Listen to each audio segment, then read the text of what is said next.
ఇప్పుడు ఎవరైతే తెలంగాణ రాష్ట్రంలో చెప్పుకోబడుతున్న ప్రజా గాయకులని, ప్రజా నాయకులని, ప్రజా నేతలని చెప్పుకోబడుతున్న చాలా మంది ఉన్నారు. వాళ్ళు ఎవరు కూడా ప్రస్తుతం జరుగుతున్న సమస్యలపై ఎవరు కూడా కనిపించట్లేరు. కేవలం సుఖరామ నరసయ్య గారే కనిపిస్తున్నాడు. దీన్ని ఏ విధంగా చూడొచ్చు? దీని ఏముంటే చూసేది ఏముంది, వాళ్ళకి అది ఇక మరి రోడ్డు మీద నిలబడి ఏడుస్తుంటే అయ్యో ఏమైందని అడగవా? దాంట్లో భాగమే అదే. దాన్ని చూసేందుకు నేను విప్లవకారుని కాదు, నేను పెద్ద ప్రజాకవిని కాదు, గాయకుని కాదు, ఉద్యమకారుని అసలే కాదు. నేనేమంటున్నానంటే సగటు మనిషికి కష్టం వస్తే కన్నీరు పెట్టగలిగేటువంటి గుణం ఉన్నాడు రామనరసయ్య. సగటు మనిషి కష్టం వస్తే ఆ మనిషి కష్టాన్ని చూసి కన్నీరు పెట్టగలిగినటువంటి గుణం ఉన్నాడు సుఖరామ నరసయ్య. కాబట్టి ఎక్కడ ఇబ్బందులు జరిగినా అది నాకు తెలిస్తే అక్కడ పోయే ప్రయత్నం చేస్తాను సాధ్యమైనంత వరకు. అంటే మిగతా వారికి లేదంటారు? అది వాళ్ళని అడగాలి, వాళ్ళకి లేదని నేను ఎట్లా చెప్తా. ఎందుకు ఎవరైతే ఉన్నారో వేపూరు సోమన్న గాని, మిట్టపల్లి సురేందర్ గాని, ప్రజా ప్రకృతి యాత్ర చేస్తున్న ఇప్పుడు జయరాజు గాని ఇట్లా అనేక మంది ఉన్నారు కదా, ఎవరు కూడా ఈ ప్రధాన సమస్యలపై ఎవరు కూడా ప్రశ్నించడం జరిగింది. ఎందుకు భయపడుతున్నారు రాజ్యానికి? నేనేమంటున్నంటే మీరు ఒకటి బాగా గమనించాలి. ఇప్పుడు సోమన్న అని మీరు బాగా పదే అడుగుతుంటారు, నాకు బాగా ఇబ్బంది అవుతుంటుంది ఆయన పేరు అడుగుతుంటే కూడా. ఎందుకనంటే మనం మనిషి తిరుగుబాటును వదిలేసి తిండికి మరిగిన తర్వాత మనం వాళ్ళ పేర్లు ఎత్తుకోవడం కూడా బెస్ట్. ఎందుకు అనంటే ఎవని పాలయ్యింది రో తెలంగాణ, ఎవడేలుతున్నాడు రో తెలంగాణ, ఇది ప్రజల గొంతు. ప్రజాపాలన వచ్చారో తెలంగాణ, ప్రజల పాలయ్యింది రో తెలంగాణ, ఇది పాలకుల గొంతు. ప్రజల నుంచి పాలకుల గొంతులోకి, పాలకుల పంచలోకి చేరిపోయిన తర్వాత అది ప్రజా గొంతు ఎట్టయితుంది? కాదు కదా. దాని గురించి మాట్లాడదు, పక్కకు పెట్టు. జయరాజ్ అన్న నిన్నటిదాకా ప్రకృతి కవి. జూపల్లి కృష్ణారావు జెండా ఊపి పంపంగానే అన్న ప్రజాకవి. ఇంకో విషయం ఏంటంటే అన్న చేతులు ఉన్నది జాతీయ జెండానా, లేకపోతే ఆ జాతీయ జెండాలో ఉన్నటువంటి చక్రవేనకంగా చెయ్యి కూడా దాగి ఉందో ఏమో. ఎందుకంటే రాజ్యమే సర్దిగట్టు తొలితే యుద్ధం మీద.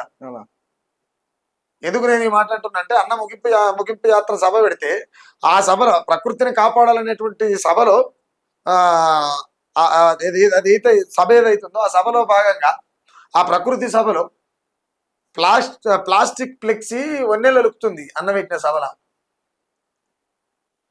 మీరు ఫేస్బుక్ మాధ్యమాలలో కూడా చూడ్రి.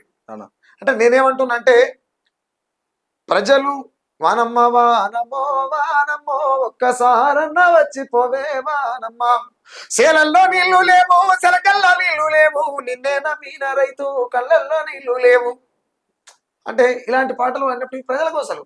ఆ రోజు ప్రజా గొంతది, అది ఆ రోజు ప్రజాకవి ఆయన, ప్రజా గాయకుడు ఆయన ఆ రోజు. కానీ ఈరోజు రాజ్యం జెండా ఊపుతుంది, ఏడికి బొమ్మను ఊపుతుంది, ఎవరి మీద యుద్ధం చేయమని ఊపుతుంది. ప్రకృతిని కాపాడాలంటున్నాం. ఆదాని 30,000 చెట్లు కూడగొట్టిండు. ఆదాని 30,000 చెట్లు అంటే ఏంది?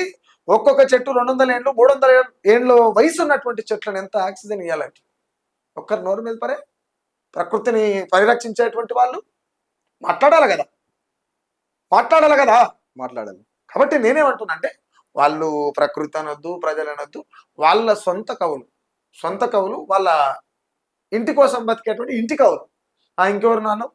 మిట్టపల్లి సురేందర్ అన్న 2 పడవలు ఎంచుకోండు, ఒకటి బీజేపీ, ఒకటి బీఆర్ఎస్. నేను ఈ మాట కూడా ఎందుకు అంటున్నా అంటే నాకు చిన్న సందేహం ఉంది అన్న మీద. ఈ సందేహం కూడా ఏంటి అని అంటే నమో నమో నరేంద్ర మోడీ పలుకుతున్నది యువత నాడి. నరేంద్ర మోడీ మీద అన్నయ్య రాసి పాడిన పాట, అన్న పాడిన పాట. నేను మీరు యూట్యూబ్లో కొడితే దొరుకుతుంది ఇప్పుడు. అయితే అదే అన్న ఏమంటాడు, కేసీఆర్ మీద పాట రాస్తాడు. రాజ్యం ఏది లేదు గాని రాణిలాగా చూసుకుంటా అనే పాట విన్నారు కానీ నిన్న మొన్న బాగా వైరల్ అయింది. అవును, అది మిట్టపల్లి అన్న రాసిన పాట. ఆయన లిరిక్ పరంగా చాలా గొప్ప రచనలు చేశాడు, దాంట్లో ఎలాంటి సందేహం లేదు. అయితే ఒకనొక టైంలో బీఆర్ఎస్ ప్రచారం దగ్గరికి పోయి తెలంగాణలో రాజ్యం ఉంది కానీ రాజు లేడు అన్నాడు. అంటే రేవంత్ రెడ్డి రాజు కాదు, రాజ్యం లేదు, రాజ్యంలో కూర్చో ఖాళీగా ఉన్నది, దాంట్లో రాజు లేడు అంటే ఏంది? రేవంత్ రెడ్డి మన చంద్రశేఖర్ రావు లేడు అని అర్థం. మరి మోడీనేమో దేశం అడుగుతుందంటివి, ఈడనేమో రాజు లేడు అంటివి. మరి టీఆర్ఎస్ తీసి బీఆర్ఎస్ చేసి ఈయన కూడా ప్రధానమంత్రి కావాలంటుండు కదా. మరి అటో పడవ ఉంది, ఇటో పడవ ఉంది, నువ్వు ఏ పడవలు ఎక్కిపోతావు అన్న ఫైనల్ గా? నీది ప్రజల పడవ కాదు, ఇది పార్టీలో పడవల లేదా నీకు రేపటికి ఏదన్నా పదవి కావాలనేటువంటి ఆకాంక్ష ఉంటే దాంట్లో భాగమై ఉండొచ్చు. అంతేగాని వాళ్ళు ప్రజాకవులు నాకు తెలిసి ఆయన కూడా ఏదో చెప్పలేదు అనుకుంటున్నాను నేను. ప్రజాకవి అని ఆయన కూడా ఏం చెప్పుకోలేదు, సందర్భానుసారంగా రాసినట్టుండు. కానీ ఇప్పుడు ఆయన ఒక సినిమా రైటర్గా చాలా గొప్ప పేరు ఉంది. ఆయన ఆయన ఆయన స్టైల్లో ఆయన ఉన్నాడు, ఆయన ప్రజాకవి కాదు. ఎందుకనంటే చూస్తున్నాం ఎన్ని పాటలు రాస్తారు, ఏం రాస్తారు. ఒక ఎన్నికల రణరంగంలో పాట వినబడుతుందంటేనే సారే రావాలి, ఆడ రావాలి, ఇటు రావాలి మనం మాట్లాడుతున్నాం అంటేనే ప్రజలతో మనకే పని. అవునా?